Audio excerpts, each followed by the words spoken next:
Good day and welcome. I'll be answering JAMB 2020 Chemistry Past Question 47. The property used in the separation of nitrogen and oxygen from air is A. Rate of diffusion, B. Density, C. Boiling point, and D. Solubility.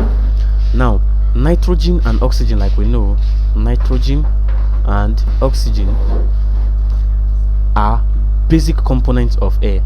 Like we know, air is a mixture comprising of 78% nitrogen and 21% of oxygen. Now, for us to get nitrogen or oxygen from air, two processes is involved. Number one is what? Liquefaction of air.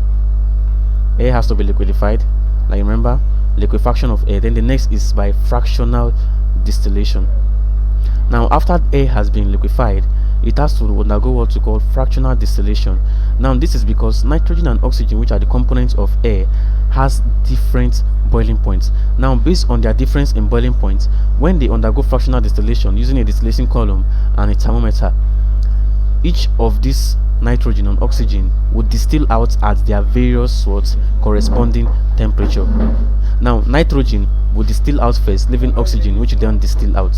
So it is based on their boiling points. So the answer to this question is option C. Thank you, and ensure to subscribe to our channel for more videos and past questions.